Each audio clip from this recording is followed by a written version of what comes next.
بسم اللہ الذی لا یضر مع اسمہ شیء فی الارض ولا فی السماء وهو السمیع العلیم۔ بعض منچلے تانگے، سائیکل اور چھاتے سے بے نیاز، ٹوپی ہاتھ میں، کوٹ کاندھے پر، گریبان کھلا ہوا جسے بٹن ٹوٹ جانے پر انہوں نے سیفٹی پن سے بند کرنے کی کوشش کی تھی اور جس کے نیچے سے چھاتی کے گھنے بال پسینے میں تر بتر نظر آتے تھے۔ منچلے کہتے ہیں شوقین مزاج کو، تھوڑا سا بے فکر، لاپرواہ۔ گریبان گلا، نئے رنگ روٹ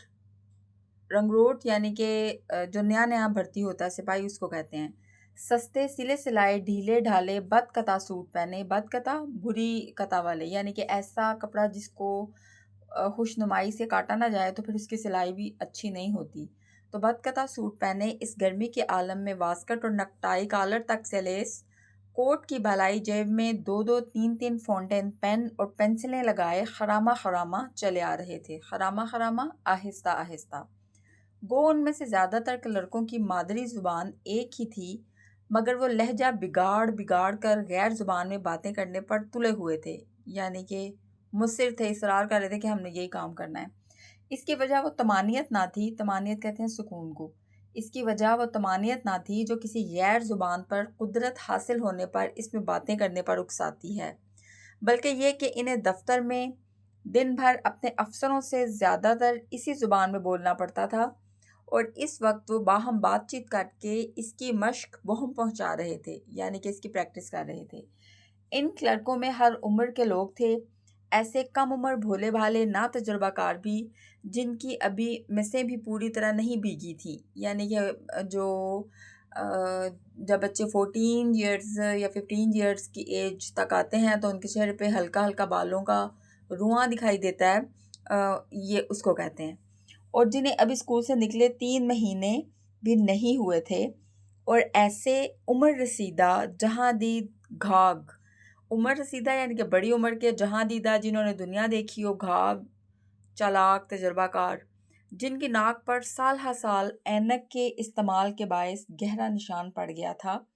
اور جنہیں اس سڑک کے اتار چڑھاؤ دیکھتے دیکھتے 25 30 برس ہو چکے تھے۔ بیشتر کارکنوں کی پیٹھ میں گدی میں ذرا نیچے ہمسا آ گیا تھا، گدی گردن کا پچھلا حصہ، ہمسا آنا تھوڑا جھکاؤ پیدا ہو جانا، اور کند استروں سے متواتر داڑھی مونڈتے رہنے کے باعث ان کے گالوں اور ٹھوڑی پر بالوں میں جڑیں پھوٹ نکلی تھیں جنہوں نے بے شمار ننھی پھنسیوں کی شکل اختیار کر لی تھی۔ پیدل چلنے والوں میں بہتیرے لوگ بخوبی جانتے تھے کہ دفتر سے ان کے گھر کو جتنے راستے جاتے ہیں ان کا فاصلہ کتنے ہزار قدم ہے۔ ہر شخص افسروں کے چڑچڑے پن یا ماتحتوں کی نالائکی پر نالاں نظر آتا تھا، نالاں شکایت کرنے والا۔ ایک تانگے کی سواریوں میں ایک کی کمی دیکھ کر شریف حسین لپک کر اس میں سوار ہو گیا۔ تانگا چلا اور تھوڑی دیر میں شہر کے دروازے کے قریب پہنچ کر رک گیا۔ شریف حسین نے اکنی نکال کر کوچوان کو دی اور گھر کی بجائے شہر کی جامع مسجد کی طرف چل پڑا، جس کی سیڑھیوں کے گرداگرد ہر روز شام کو کہنہ فروشوں، کہنہ کہتے ہیں پرانے کو، تو کہنہ فروشوں ایسا شخص جو پرانی اشیاء کو بیچتا ہے، اور سستا مال بیچنے والوں کی دکانیں سجا کرتی تھیں اور میلہ سا لگا کرتا تھا۔ دنیا بھر کی چیزیں اور ہر وضع اور ہر کماش کے لوگ یہاں ملتے تھے۔ اگر مقصد خرید و فروخت نہ ہو تو بھی یہاں اور لوگوں کو چیزیں خریدتے، مول تول کرتے دیکھنا بجائے خود ایک پرلطف تماشا تھا۔ مول تول کرتے دیکھنا یعنی بھاؤ تاؤ کرتے دیکھنا۔ شریف حسین لیکچر باز حکیموں، سنیاسیوں، تعویذ گنڈے بیچنے والے سیانوں اور کھڑے کھڑے تصویر اتار دینے والے فوٹوگرافروں کے جھمگھٹوں کے پاس ایک ایک 2 منٹ رکتا،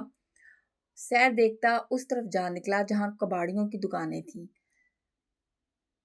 سنیاسی کہتے ہیں ایسے شخص کو جسے جڑی بوٹیوں کا علم ہو۔ تعویذ گنڈے بیچنے والے سیانے یعنی کہ جو ہر کام کے لیے کسی نہ کسی تعویذ کا مشورہ دیتے ہیں کہ یہ تعویذ آپ استعمال کریں تو یہ والا کام آپ کا ہو جائے گا۔ اچھا، جہاں کباڑیوں کی دکانیں تھیں یہاں اسے مختلف قسم کی بے شمار چیزیں نظر آئیں۔ ان میں سے بعض ایسی تھیں جو اپنی ان میں سے بعض ایسی تھیں جو اپنی اصلی حالت میں بلا شبہ سنت کا اعلیٰ نمونہ ہوں گی، مگر ان کباڑیوں کے ہاتھ پڑتے پڑتے یا تو ان کی صورت اس قدر مسخ ہو گئی تھی، مسخ یعنی خراب ہو گئی تھی کہ پہچانی ہی نہ جاتی تھی، یا ان کا کوئی حصہ ٹوٹ پھوٹ گیا تھا جس سے وہ بیکار ہو گئی تھی۔ چینی کے ظروف یعنی برتن اور گلدان، ٹیبل لیمپ، گھڑیاں، جلی ہوئی بیٹریاں، چوکھٹے،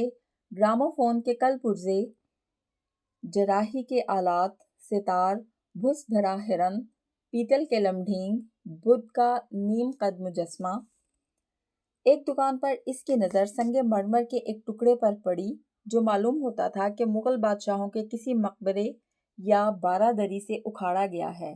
اس کا طول کوئی 1.25 فٹ تھا اور عرض 1 فٹ، طول یعنی لمبائی اور عرض چوڑائی۔